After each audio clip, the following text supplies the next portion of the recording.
Ugh, another day, another nightmare. I know, right? How was your day at the office? Don't get me started. The boss has been on my back about finishing that quarterly report all day so that it makes the company look good, even though I barely get any recognition for my work. Anyways, how about you? Nothing too much on my end. It's just been one of those days when almost nothing happens for the whole workday. Sometimes I wish I had that kind of day. Even if I'd get bored to tears, I wouldn't have to worry about finishing something by the end of the day and everyone being on my back about it. Attention everyone, effective today, some rush hour trains may be running with shorter than usual consists due to scheduled maintenance and to reflect updated timetables. Please plan ahead accordingly. Huh. I wonder if that will affect us all. It's probably nothing. After a day like today, all I want to do is just sit down and enjoy a nice long train ride back.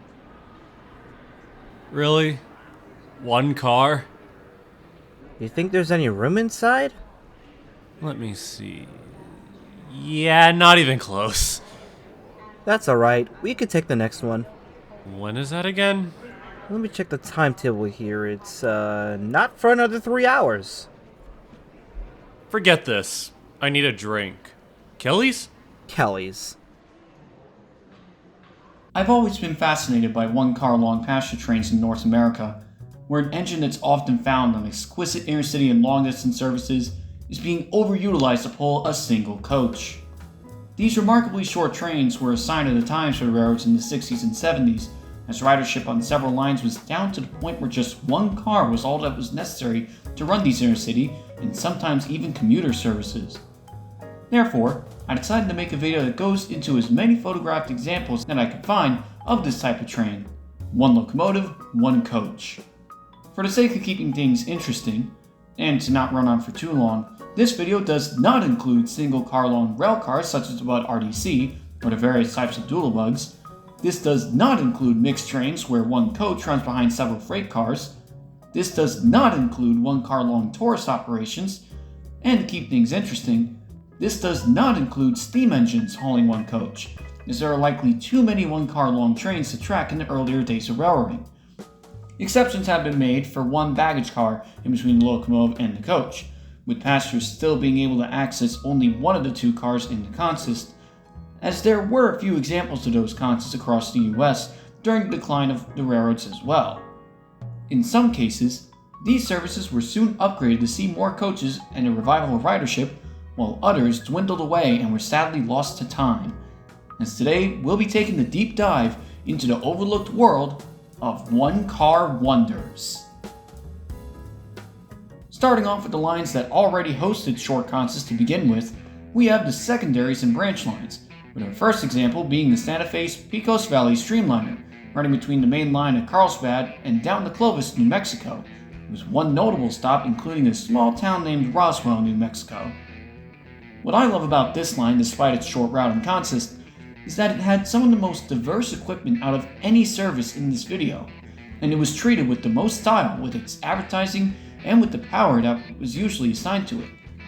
Originally called the Cavern and then the Pecos Valley River Chief, before fulfilling the name Streamliner, this train often consisted of gleaming red Alco PAs in the iconic war bonnet livery, along a baggage car followed by a coach, or more commonly, an observation car.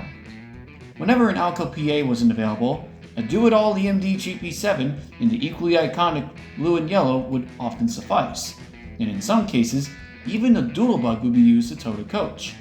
Again, this only counts because the service the doodlebug was on used one engine, one baggage car, and one coach anyways, so this is one of a small handful of exceptions for the doodlebugs. Another nice feat about this service is that even when observation cars are being excluded from other intercity and long-distance passenger trains due to being too expensive to maintain, the observation car on the Pecos Valley Streamliner always stayed on the consist, right up until its last day of service on August 28, 1967. In addition to being the last passenger train in the Santa Fe to host an observation car, it was also one of the last routes to see regular service from doodlebugs on the same railroad, thus becoming a local legend for several rail fans such as Roger Puda, a recurring photographer in this video, during the last hurrah for independent passenger rail. Not too far away is another Santa Fe branch line service in the next state over, specifically the West Texas Express from Amarillo to Lubbock, which served as a feeder train to the San Francisco Chief at Amarillo, both of which being introduced as late as 1954. These Santa Fe feeder trains were quite the example of role reversal. Whereas other railroads would use 6-axle power for mainline passenger trains and 4-axle power for branch lines, the Santa Fe used 4-axle EMDF units for mainline power and 6-axle E8s for their branch line feeder trains. The West Texas Express is no exception to this rule, as this train regularly saw an E8M pulling a baggage and a coach car, with the occasional through sleeper, though like the Pecos Valley Streamliner, there were some instances of 4-axle GP7s, 6-axle RST5s, and gas rail cars being used as lead engines for this service, until it was ultimately discontinued on June 19, 1965. Similar operations were held 2 states over, namely on the Hassayampa Flyer, which also connected with the main line at Williams, Arizona, and ran down to Phoenix. Like the previous century, this service often saw a baggage car and a coach behind a GP7, or in some cases 2 GP7s, but instead of a doodle bug or an Alco PA leading the train, the Hassayampa Flyer often had a more recognizable EMD F3 on the front end, of course in its ever so famous war bonnet livery. Despite being such a large city, Phoenix was never used by the Santa Fe all that much due to being significantly out of the way from their main line, hence why this branch line service exists, albeit after taking it over from the Santa Fe, Prescott, and Phoenix Railway, with this line ending service not too long after the previous century in 1968, most likely due to the US Postal Service cutting their contracts with the railroads. Although, it would be nice to have the Grand Canyon Railway maybe offer a direct Phoenix Grand Canyon service, seeing how this branch line ended at Williams Junction, which is also where the Grand Canyon Railway splits off. Speaking of scenic views in nature, we have our first and only entry from the Rio Grande Railroad, with their Yampa Valley Mail running between Denver and Craig, Colorado, with Denver also being the terminus of another one-car wonder for the Santa Fe, but we'll get to that later. Just like the first entry in this video, typical consists for this service included an Alco PA, a baggage mail coach, and an observation car at the rear, thus providing passengers on the small branch line with some of the most scenic views of the Colorado Rockies, while bringing the mail to several small towns off of the main line until its last run in April 1968. Also, side note, we're not counting any other mail trains where these passenger trains consisted of a bunch of mail cars and one passenger car, because that doesn't really have the same appeal as a single engine and 2 cars behind it. Miraculously, despite its short consist, there are ongoing plans to restore regular passenger service on the entirety of the line from Denver all the way to Craig as early as 2027, thanks to the state of Colorado purchasing the Moffett Tunnel from Union Pacific. Let's just hope that this new service will have a consist longer than 2 coaches. Speaking of the greater Denver region, the city was also home to the Pioneer Zephyr, which is not only the first streamliner in the US, but also just barely misses the 1-coach criteria, 2 coaches, and a combine car as the engine. But although the Pioneer Zephyr itself doesn't qualify due to being a motor car train set, a later edition in the Zephyr series of train sets would, specifically number 9908, Silver Charger. Unlike previous Burlington Zephyrs, this engine was a single streamlined locomotive which held the prime mover and some baggage space, and also unusually had 5 axles, as this engine was initially used on the railroad's General Pershing Zephyr between St. Louis and Kansas City. Built in 1939, it was one of the last Zephyr series to be built, as it was often seen with standard Bud and Pullman coaches, which would often result in 9908 to be swapped around on a variety of less glamorous loco-hauled train sets later on in its life, often consisting of the usual Pullman baggage car and a coach, as well as this interesting mix of a caboose and a mail car. Speaking of the Zephyr and questionable consists, Denver was also home to the legendary California Zephyr, which was served by the Burlington route, the Rio Grande, and the Western Pacific. The last of these 3 also has an entry for this video, with their much lesser known all-stop local equivalent for the Zephyr introduced in the same year as the Zephyr, specifically the Royal Gorge. Introduced in 1949, after reviving a much longer equivalent local service with the same name, most instances of this train not only saw 1 coach and 1 baggage car, but the leading engine was an EMD F3 with a steam engine tender painted in the same silver and orange as the diesel pulling it. These diesel tenders were taken from recently scrapped steam engines in order to supply extra water for the steam generators in the F3s that heated the coaches for the several stops on the 928-mile-long service, with these tenders also having an entire video dedicated to them made by yours truly. Sadly, these unique diesel tenders wouldn't see much passenger service for long, as the Royal Gorge would be replaced by the slightly more popular Zephyrs less than a year later, covering the same route with a single RDC. Going back to quasi-doodlebug entries from Middle America, this one is kinda pushing it since this particular Rock Island doodlebug, specifically number 9011, only had a baggage component and was half the length of the average gas railcar of the time, and it still pulled one mail car and one coach. That, and it also looks cool, since it was painted into the Rock Island's iconic Rockets livery, as this stylish mini doodlebug was the regular power for trains 25 and 26, and all stops local service between Omaha and Goodland, Kansas. Moving slightly further east into the Midwest is an entry from a New York Central subsidiary, specifically the Peoria and Eastern Railway, with the Peorian between Indianapolis and Peoria. Even though service on this line started around 1890, it's most famously known for its GP7 and the iconic New York Central's black and gray with a Peoria and Eastern logo on its cab, often pulling one baggage and one coach. This operation being renamed to the Corn Belt Special when service was cut back to Pekin, Illinois, before finally ending service on October 14, 1957. Not to be outdone by their rival, the Pennsylvania Railroad also used the GP7 to tow a single coach, but unfortunately, almost nothing is known about this photo or where the service is. Although they would have a lot more examples in southern Jersey, but I'll save that for much later. Speaking of GP7s, the Sioux line would also use one GP7, one baggage car, and one coach, similar to the Peorian, for local trains number 62 and 63 between Minneapolis and Duluth, with lead power often swapping between a GP7 and a FP7 until the service was discontinued in June 1961 when Canadian Pacific consolidated its American subsidiaries, which included the Sioux line at the time.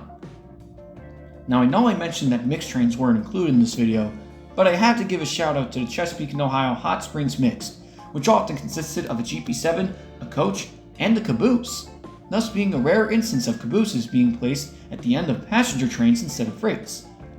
This branch line spurred from the C&O Main at Covington, Virginia, where it ran alongside the Appalachian Mountains to Hot Springs until 1970, where it would transport travelers to the Homestead Hotel, which was also owned by the C&O at the time. Now, after starting off with trains that were almost always known for regularly having just one coach in the consist while led by diesels, we now move on to consists that were downgraded to one coach over the years. As we know, cars and planes siphoned most of the ridership of passenger railroads starting in the 50s, resulting in several services to be discontinued or run with much shorter consists. Starting off with the Santa Fe once again, they would have another one-car wonder on this list that ran on the mainline spur to a scenic location in the west,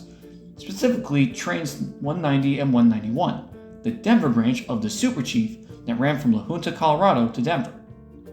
Consists for this service usually included an E8 in the War Bonnet livery, an engine that was unusually uncommon on the Santa Fe roster, as well as a typical baggage car and a coach, though an extra baggage car or coach would be added depending on the day. Similarly, the Rock Island would also offer a Colorado Springs branch of their Rocky Mountain Rocket from Chicago to Denver, where interestingly, an EMD AB6 box cab would be placed behind the lead engines, where it would split off at Lyman, Colorado for Colorado Springs with 3 cars in tow. But by the 60s, this branch was downgraded to a single E8, baggage car, and a coach. Seeing how these services connect Denver with Colorado Springs and Pueblo, there have been several proposals to restore passenger service on the Front Range corridor, whose official name is yet to be determined at the time of writing this, including one proposal to create a Denver branch of the Southwest Chief with through cars. Likewise, another shortened feeder train would be the Memphis branch of the Louisville and Nashville Hummingbird, converging at Bowling Green, Kentucky before going up to Cincinnati, often being led by an E8, a baggage car, and one coach. Same can also be said for the St. Louis branch of the L&N Georgia, or train number 4, which connected St. Louis with the rest of the train at Evansville, Indiana, before going down to Atlanta. Though the latter of the two trains was definitely an example of disguising a mail train with one coach as a passenger train for several years, or in the case of most L&M passenger trains around this time, 2 baggage cars and 1 coach. While we're down south, might as well look into the trains that started off longer and were downgraded to 1 coach, starting with the Southern Railway, which serves the south. Specifically, the Carolina Special ran south from Cincinnati over Saluda Grade and split at Asheville, North Carolina, where one half went to Goldsboro, North Carolina, while the other half went to Charleston, South Carolina, with service starting in 1911 and ending in 1968. Despite the unique operations, not a lot of photos seem to exist of this service, but at least one photo does show it with an FP7, a baggage car, and a coach, therefore meeting the criteria for this video. Though I'm not sure if this photo shows a smaller segment of a longer train, or if the service was reduced to 1 coach from Cincinnati, unless if an entirely separate consist ran down from Asheville. Speaking of Asheville, the much more famous Asheville Special just barely misses the criteria at just 1.5 coaches, since despite having amazing consists including GP30s and dome cars during its final years in the 70s, it often consisted of a combine car in addition to the coach, which is half coach and half baggage. Although I did find this blurry photo of FP7 hauling a full baggage car 1 coach, which Google claims could be the Asheville Special.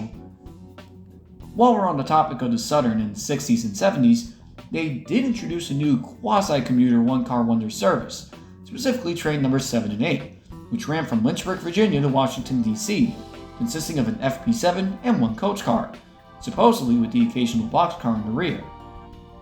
Introduced sometime in the 70s, this short train stopped at local stops up to Charlottesville and then ran express to D.C., as this service was set up as a courtesy of a Virginia congressman who used the Southern to commute to D.C., likely W.C. Daniel, most likely until Amtrak took over the Southern's passenger operations in 1979. Though one could argue that this particular operation still continues with the Lynchburg branch of the Northeast Regional. While we're in the 70s, might as well take a look into one of the other nearby roads that offer passenger service after Amtrak started, specifically the Georgia Railroad with their iconic mixed trains. Originally established as the Georgia Cannonball in 1845,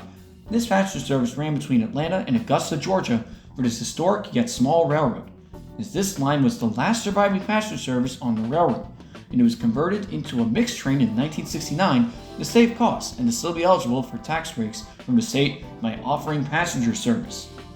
From here on, this service was known as the Super Mixed, where a single passenger car would be placed behind anywhere between 0 and 50 plus freight cars, resulting in wildly varying travel times of 4 to 14 hours between Atlanta and Augusta, depending on how much switching was needed,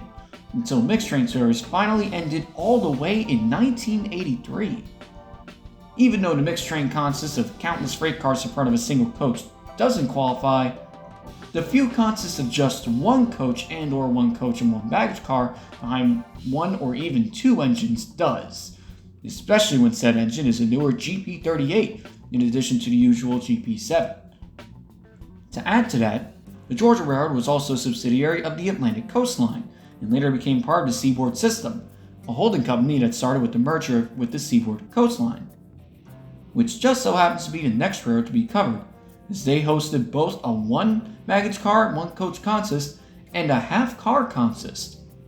Both of these were inherited from the Seaboard Airline before merging with the Atlantic Coast Line, starting off with the Cotton Blossom, as what was once a secondary train running from DC to Atlanta was downgraded to an E8 with a baggage car and a coach car. The second of the two is a larger secondary train which went through a number of name changes in the past, specifically the Sunland, running all the way from New York to Tampa and Venice, Florida, with connecting service to Boston, though being scaled back to a local service along various parts of the SAL. Even though this train saw a number of consist changes over the years, mostly consisting of diners, sleepers, coaches, and baggage cars, some photos of its last run on September 9, 1968 showed this train consisting of a single combine car while running on the Richmond, Fredericksburg, and Potomac, a bridge line connecting many of the southern roads with the Northeast, thus making it the shortest consist in the video. Though, to be fair, it's not entirely known if this is a segment of the Sunland that was split at Richmond to run further north to DC, and if the original train was longer on the SAL. Speaking of DC, this was also one of the major cities for the next railroad on the list, the Baltimore and Ohio, one of the oldest railroads in the US, who rostered some of the more well-known one-car wonders, including the thumbnail for this video. The smallest of these is the Potomac Valley Flyer, which according to the 1969 timetable was a semi-express service between Washington, D.C. and Cumberland, Maryland,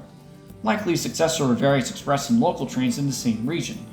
and according to this photo, consisted of an E8 and a single Pullman coach. Interestingly, one of the photos from this railroad taken in 1969 claims that an identical consist was used for the West Virginian, which was initially a much longer overnight train from New York to Parkersburg, West Virginia, and later Cincinnati, though this service as Train 32 was discontinued in 1964 and was not listed as a train in the 1969 timetable when said photo was taken, although by this time it was downgraded to unnamed local service between DC and Parkersburg as train numbers 23 and 30, though these are also missing from a 1969 timetable. Interestingly, this timetable also shares passenger services with the Chesapeake and Ohio, or C&O, as coaches and engines between the two railroads were regularly seen mixed with each other due to their similar liveries because of a partnership in the 60s. In the case of one-car wonders, this includes their Detroit to Toledo service, where C&O E8 is seen leading one coach, likely continuing to Cincinnati with a B&O E unit leading a C&O coach, and around the same time, there was also a C&O service near Richmond that saw an E unit with one coach and a GP7 with one coach, though this could likely be a Newport News branch of a larger train like the George Washington, which ran between DC and Cincinnati. But just like the C&O, the B&O also had a local train service out of Pittsburgh to a nearby suburb, specifically around Myersville, Pennsylvania, consisting of a GP7, this time with a baggage car and a coach instead of a caboose. While the B&O and C&O underwent the partnership, other railroads in the East Coast were in the midst of merger mania, constantly trying to find railroads in equal or better financial condition than they were in order to try to make a profit. One example in particular includes the Erie Lackawanna created in 1960, where the financially struggling Erie merged with the prosperous Delaware Lackawanna and Western to connect New Jersey to Chicago, while also serving lower New York with the NJ to Buffalo market. As expected, most of the more popular passenger services were kept, including a small Boonton Line commuter service connecting Hoboken and Dover, New Jersey, consisting of a Lackawanna GP7, baggage car, and one coach. But more notably, the EL was known for continuing most intercity passenger services on their Hoboken to Buffalo market, and in the case of this video, that also includes the Hour, a night train service between the two cities that left one destination at night and arrived at the terminus the next morning. While the original service likely consisted of several sleeper cars and coaches, service was eventually inherited and downgraded to a single E8 and one coach, and in some instances, an Alco RS3 will be put on the lead. On the opposite coast is the Burlington Northern, the combination of four long-distance West Coast railroads 10 years after the EL in 1970, offering surprisingly little to this video. BN makes the list for their Silver Streak Zephyr, an inherited passenger train from the Burlington route that ran between Lincoln, Nebraska and Kansas City, which despite initially starting with one of the Burlington's signature streamlined Zephyr train sets, the service was downgraded to an E8 and a single coach. Interestingly, this service even terminated at BN's own North Kansas City passenger station, or rather parking lot at the North Kansas City Freight Yard, instead of the more famous Kansas City Union Station. Finally, no section about 1960s merger mania would be complete without Penn Central, the largest and most infamous merger between the rivaling Pennsylvania Railroad and New York Central formed in 1968, and fittingly was also the king of one-car wonders with the most entries out of any railroad in this video. Starting off with the highest profile service and working down to the lowest, the reign of the Penn Central starts with the former Boston and Albany main line between the namesake cities of Boston and Albany. A wide variety of passenger trains ran on this corridor with countless different consists, some intercity just running between the two cities, and some long-distance trains that would run past Albany to Chicago, St. Louis, and more. Originally created in 1867, the railroad became a subsidiary of the New York Central in 1900, though B&A lettering was applied to their steam engines but not their diesels, as the railroad would be fully incorporated into the Central in 1961, and by extension Penn Central a few years later. By now, Intercity service on the main line between Boston and Albany was downgraded to a single E8 and a coach, and in some instances, an RS3, though service would eventually be replaced by more economical but RDCs. This service is also one of the most well-photographed one-car wonders of the Penn Central, as it traveled through railfan-heavy areas in Massachusetts with mostly intact original New York Central equipment, with a close second for this title definitely being the Buffalo Day Express. Starting service in 1900, this was an inherited Pennsy service which ran between DC and up to Harrisburg before continuing up to Buffalo, which initially consisted of coaches, diners, and parlor cars, and was later downgraded to an E8, a baggage car, and a coach until its last run on April 30th, 1971,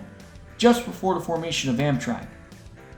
Similar in appearance and less so in route significance, the Buckeye was another former Pennsy service which ran on the Chicago to Cincinnati via Richmond, Indiana main line, also consisting of an E8, a baggage car, and a coach. Interestingly, the last run of this service just before A-Day showcased a lead engine with the phrase, "Number 66 just fades away with Amtrak," showcasing how about half of America's passenger trains were simply not carried over with Amtrak. Other than branches of long-distance trains, this railroad would also see major intercity corridors cut back to one service, with train number 15. Whereas the Cleveland to Cincinnati corridor would previously see several named trains and recently an entire streamlined train set from the New York Central with their Explorer, now they saw a single GP7 and one coach still in Central colors. Though it's unclear if this was also officially scheduled as a connecting service to another long-distance train on the former Central Main at Cleveland, but at least this road has both E8s and GP7s leading one-car wonders. And believe it or not, Penn Central even operated their own commuter service along the New York Central Main, likely to compete with the South Shore Line interurban.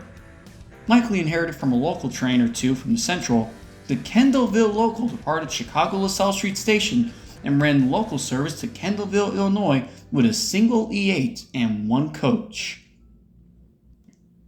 Speaking of Chicago, even during some of the darkest times for passenger rail, this city still saw the largest volume of intercity and commuter trains alike, the latter of which also have several one-car wonders of their own,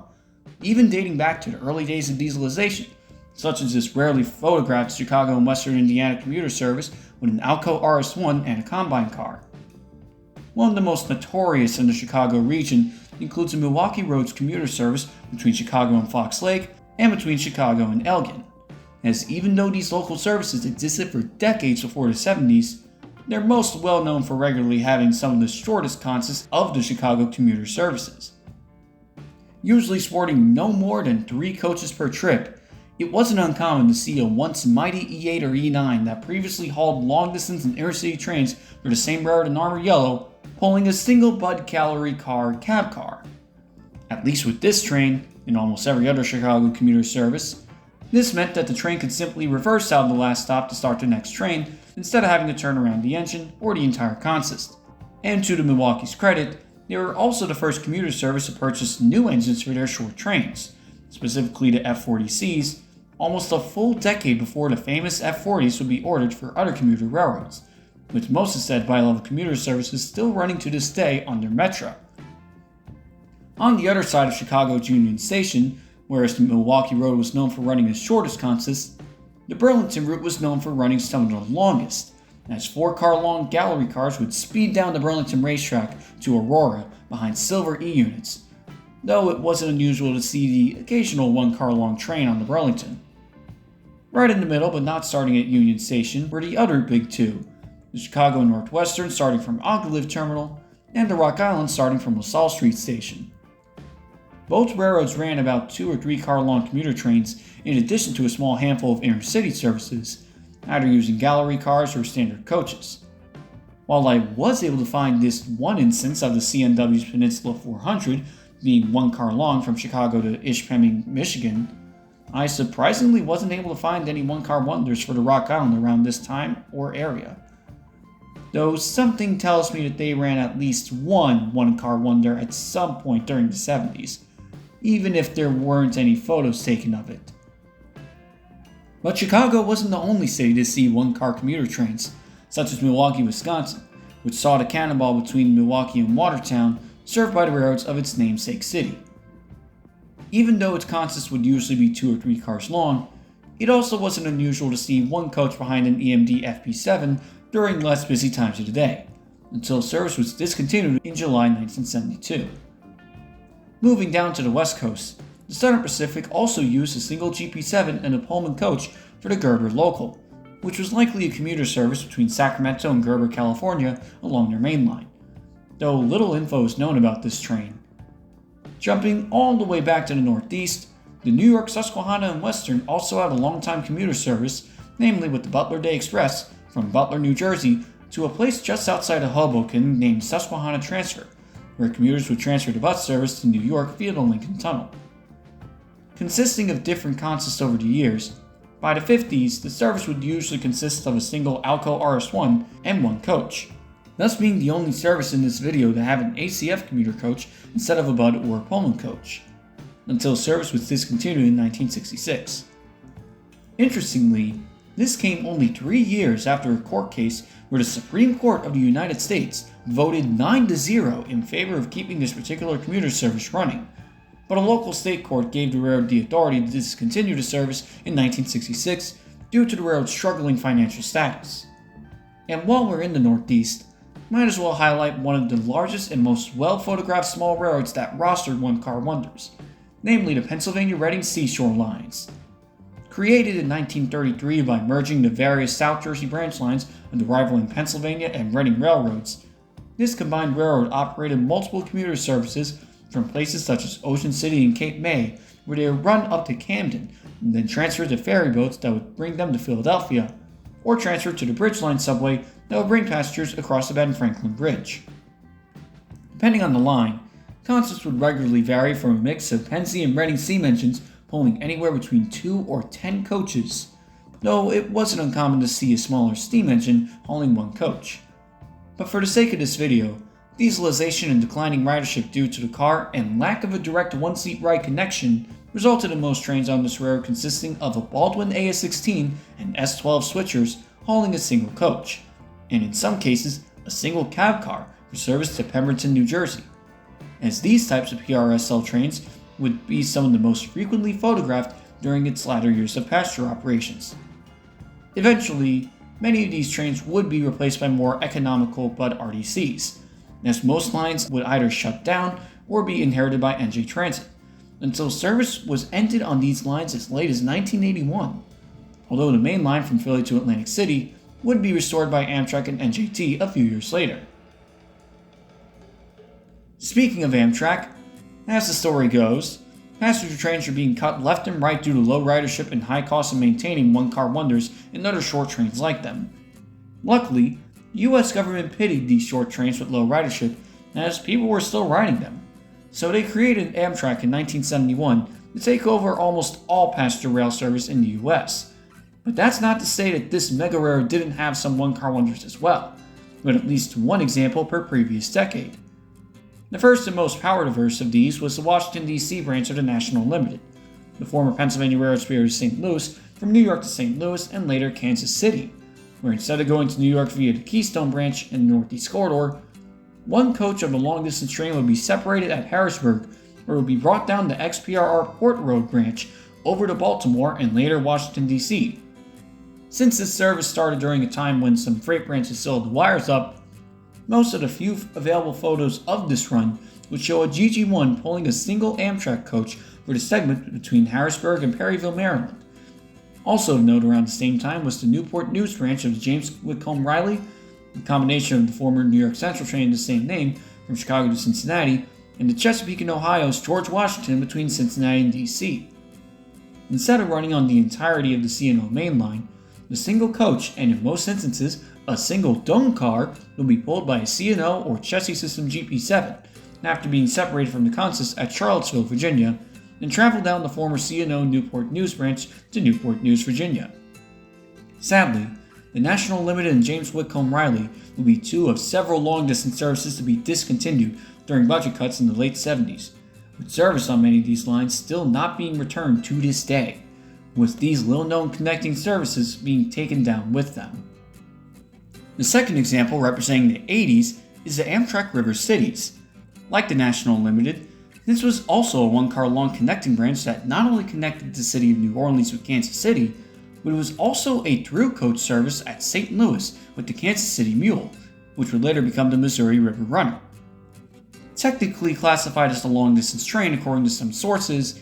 the train would depart Kansas City as part of the Kansas City Mule, then a single AM fleet would be split from the consist led by an F40PH, where the lone coach would be brought down to Carbondale, Illinois, where it would then be attached to the city of New Orleans, where it would then continue down to its namesake terminus of New Orleans. This interesting through coach operation would only last 9 years from 1984 to 1993, where the service would be replaced with an Amtrak Thruway bus due to budget cuts, thus leaving Belleville, Illinois as the only town to lose Amtrak service as a result, though this town does see some sort of passenger rail service today from the nearby St. Louis Metrolink light rail. Although a F40PH and single AM fleet consist would make a brief appearance in the late 90s along the Amtrak Springfield line with the inland route shuttle between New Haven and Springfield, as indicated by this photo. Furthermore, a similar one-engine, one-coach consist would be seen on the line at least one more time in more recent years, with this somewhat famous Wikipedia photo of Amtrak Springfield shuttle showing a P42 and one Amfleet coach in 2007, whereas the shuttle usually sports a coach and an ex-Metroliner cab car.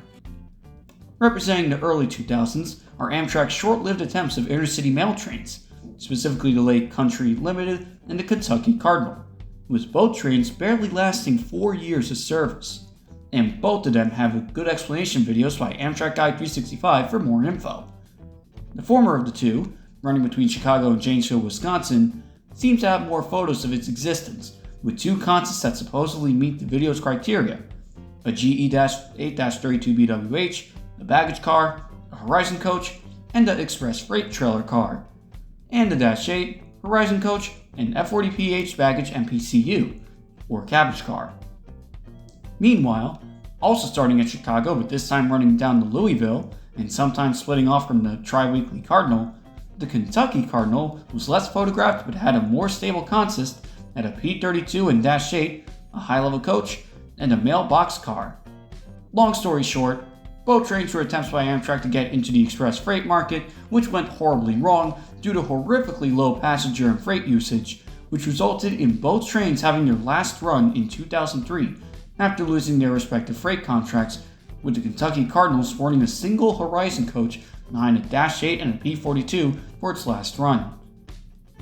Also, I'd like to take some time to highlight the fact that out of all the places they could have placed the briefly restored Louisville station for this service, they chose a literal sidewalk next to the former Union Station, thus making the train wait in the middle of the street for most of the day. Like, geez Louise, I've seen bus stops that are fancier than this station. Not to be outdone, one-car wonders could also be seen for Amtrak's Canadian counterpart, Via Rail, who also took over all intercity and long-distance passenger trains in their respective country in 1978, and also rostered one-car wonders on lines that were eventually cut. The most well-known of these was Via Rail's Calgary to Edmonton corridor, or rather South Edmonton, just south of the High Level Bridge.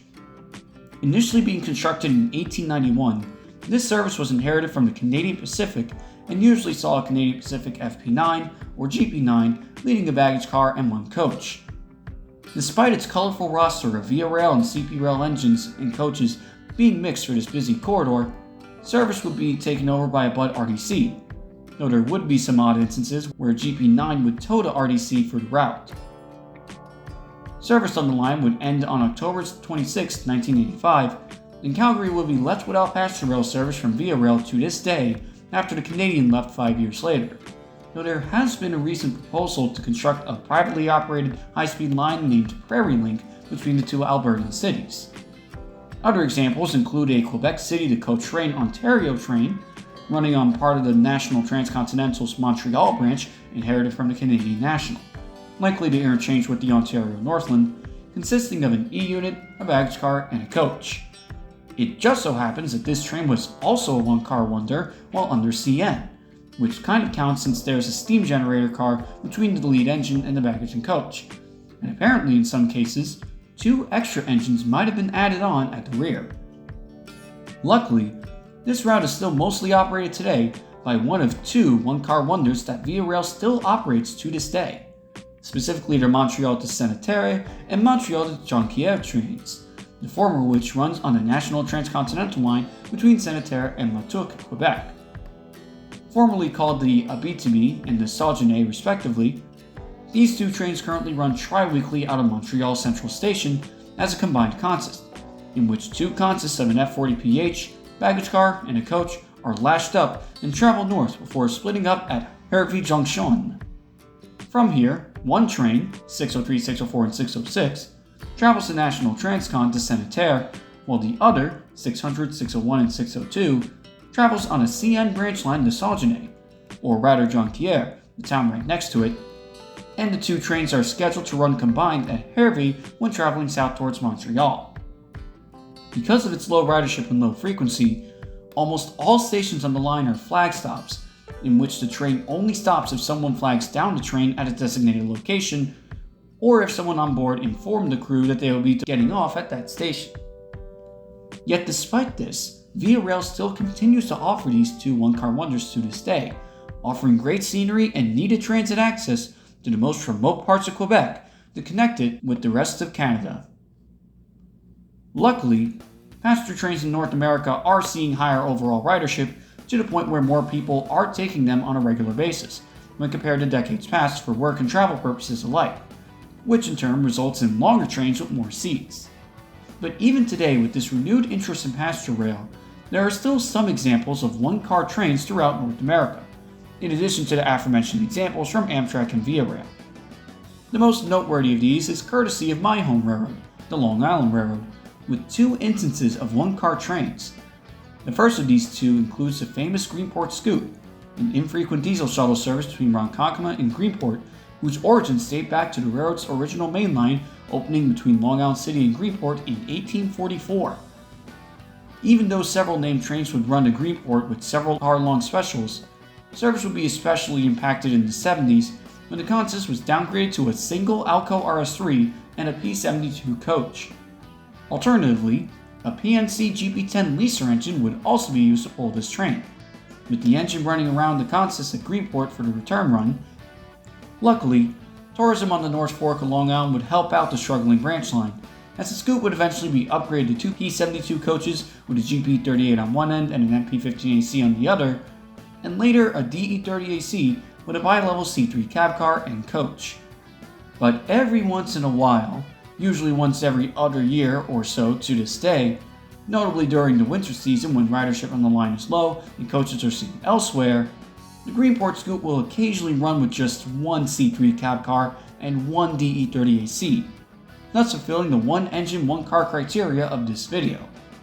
In some instances, if situations are dire enough, a second DE30AC will be placed on the opposite end of the consist in the event of the cab car breaking down,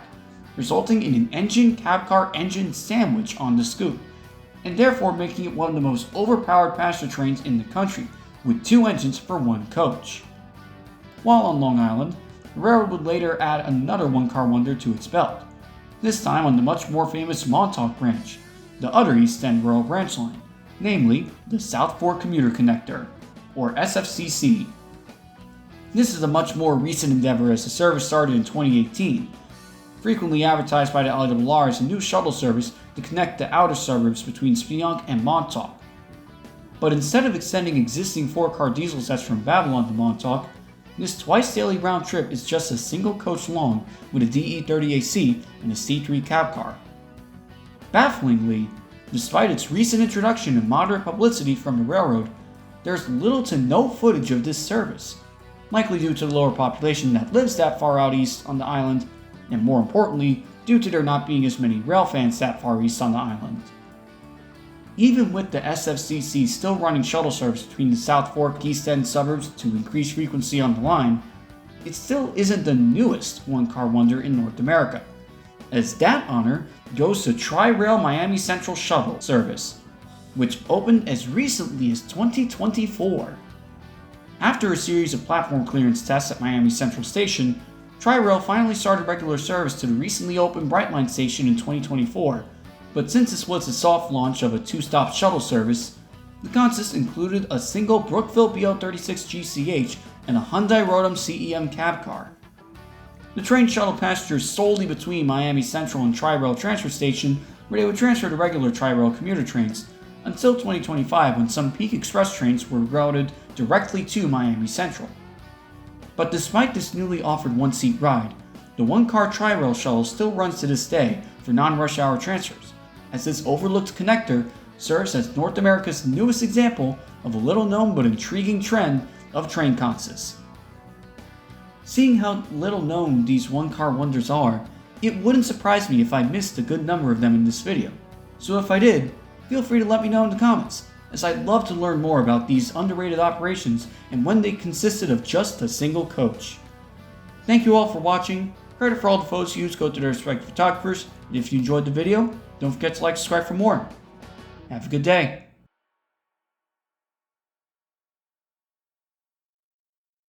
Conrail? Sounds like they should call it Comrail. Man, that's a good one. Speaking of trains, do you think this station ever lightened up?